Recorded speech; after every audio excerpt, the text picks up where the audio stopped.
Alrighty, everyone. Welcome back to Automotive Anatomy. Today we have Joey. Joey, What's up? Thank you so much for making the time for us, man. So tell us, man, what do you drive? 2002 Accord, 4-door, H23 swapped. H23 swap. So where did you pick it up and how long have you had it for? I got this car when I was like 18 or 19. Yeah, around that age. I bought it. Actually, yeah, I got it off my brother. I took over payment, so I got it for like $6,000. Oh, wow. Yeah. So he was going to the military, and I just took over it, paid it off. It was like my first car payment, first car like that. And that was that, man. I bought it, and then I just dailied it for work. It was like a family car. I had a kid. That was that. Was it something that your brother got something new and you just kind of... No, he was going to the military and couldn't take it. Oh, He okay, also okay. want a car. But he didn't want to no just more. keep it. He didn't want to keep it. Right, he was right, going right. away for a while. And so did you think about picking up some other different car, or was it just because it was the most convenient thing? It was just convenient. It was just strictly about having like a 4-door car, you know what I mean? I had other little cars, hatches, but this car was never supposed to be modified. You know? This car strictly used to be like to get around town. Grocery getter, yeah. It was a 4-door, and that was that, you know? And I was like, no intentions, but then I just started seeing people modify it. And So tell us about that and what started and what led you to keep it. I mean, it's been, what, 10 years now? So 10 years, yeah. So why keep it? Why start modding it? I mean, you know that it's not the lightest. You know that the aftermarket support is not there. So to walk us through all that journey. So I hated that it was stock. I hate stock cars, right? I hate just stock cars in general. So, and then I thought it was interesting there was no aftermarket support. So I was like, you know, if I were to mod this car, it would stand out. You know what I mean? Like, it'd be different. Nobody has this car, right? At the time. Well, a whole bunch of grandmas and moms, but exactly. But no one's modify. No one's modifying these cars. So I was so I just slowly started doing things. You know what I mean?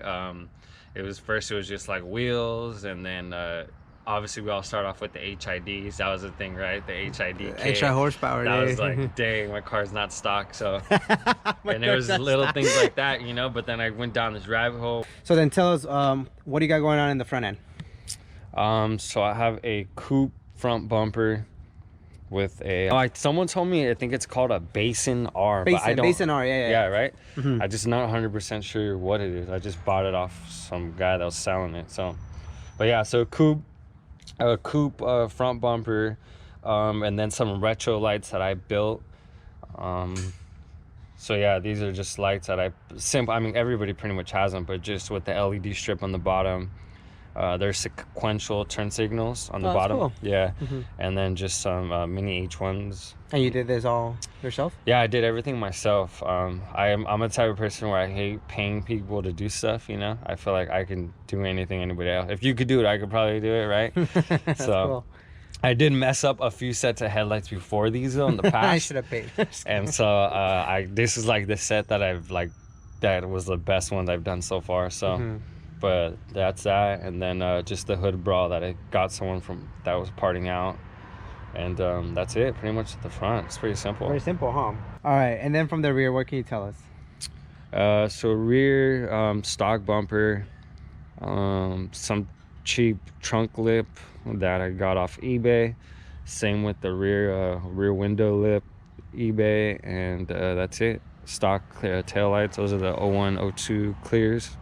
Or the half ones, and that's that. Cool, man. And again, it goes back to not having that much aftermarket support. But yeah, it flows very nicely. It's subtle. Tell us about your suspension setup. What kind of goodies do you have? Suspension is a function form type 1, so same thing, coilovers with the Ingalls upper control arms with that adjustable plate, which again, like, I feel like I don't see those anymore. Right, you don't. And that's it. And other than that, all the suspension is fresh. So I actually got a new subframe front and rear from a junkyard car, and I went through and I changed all the bushings to Moog. Sweet. Yeah, so every ball joint bushing is all brand new by Moog. Obviously because I wish I could have got the energy suspension ones, the polyurethane, but they just they don't make them for my car, or at least I couldn't find them. I tried, so I just went with Moog everything. It's not bad. Yeah. No, not bad. So just freshen it all up, and I painted the subframes fresh black, and I swapped them out and just put them in there. So all that's like, it drives like pretty new. Cool. And then was it 5 lugs to begin with? No, so that's right. was 4-lug, obviously because of I wanted disc. I had drums in the rear, but I wanted model. Yeah. Okay. So I had drums in the rear. I wanted disc, but also I wanted to have a better selection of wheels, right? Because it's 5-lug. So I think, yeah, again, I got these at a junkyard. I got the front at a junkyard, the whole setup, spindles, everything, but I ended up getting the rear off somebody on OfferUp. So you can, let's see, okay. So you got the okay, so what all right, so what do you use? Yeah, because it's gonna be interesting. This is gonna be tricky, right? So I got the knuckle. I got the knuckle with the hub, and I redid the hub. So I put new bearings in the hubs. I painted the knuckles fresh black. Same thing the rear, and then I was gonna just do the 5-lug with just have the wheel selection. But then I found out you can do Brembos from a Hyundai Genesis. So I was like, if I can come across it. So sure enough, somebody on OfferUp posted these calipers. They were red. They were super beat up. They looked like they were really old. Posted them for $200 on OfferUp. Wow. Yeah. So I ended up picking them up, and I just took them apart. I rebuilt them. I bought like a rebuild kit, all fresh seals, fresh everything. Painted them 370Z gold. New stickers, and they're not powder coated, they're painted. And so I did that and got the rotors from Fast Brakes, and 350Z you said, right? Yeah, it's something off of 350Z. So and that's the front end right there, and then the rear stock calipers and all stock back there. Wow. So that's that. Inside, so these seats, I've got these seats again not OfferUp, sorry. I got these seats off of a 2010. The seats and the rails are from a 2010 Mustang. Okay, wow. Yeah, so the rails did not fit, but I was able to, I can weld. I did fabrication for many years, so I chopped up the rails and I made them fit my car. So they're Mustang rails. So I made them fit, so that's that. But I got the seats for $200 the pair. Yeah. And then you're constantly on OfferUp. Oh, dude, I tell people this is the OfferUp build. I bought so much stuff on OfferUp. So the steering wheel, I bought that steering wheel off my friend Corey. It's a Nardi steering wheel with the Works Bell hub. And then the gauge cluster. A lot of people ask me about that one, but SI? No, they're just some cheap gauges I got off eBay 10 years ago, man. With that, and so the gauges are eBay, and then that little brushed aluminum thing, I don't even know what it is off eBay. And I bought those so long ago. That was like one of the first things I did after I did like my HIDs when I like got this car. Wow. And they're still working. It's crazy. Got it for like $25 eBay. But so that's that, and obviously the bezel's another eBay thing, so I can run a temp gauge. But as far as the center console, all stock pieces, I carbon wrapped them though. It was my first time wrapping stuff. They could use a fresh set, but yeah, I wrapped everything in carbon, all the center, and then I am running the short shifter I just blanked out. I forgot who makes it, but it's a company that went out of business, but it's a short throw shifter for these cars, which is super rare, hard to find, and that's pretty much that. Cool. What are the future plans for it? Interior, probably put some other gauge in that pocket. Because it's everybody points it out, like, why is it empty, but I didn't want that from the beginning, but I couldn't I can't use my temp setup on this cluster, so I had to run a temp gauge on here, so that's why I did it. But something with that hole, and other than that, probably just change everything to black. I want to just redo like my interior as far as like the door panels, just do everything black, do like the suede headliner, and just something on the door panels, probably like suede, yeah.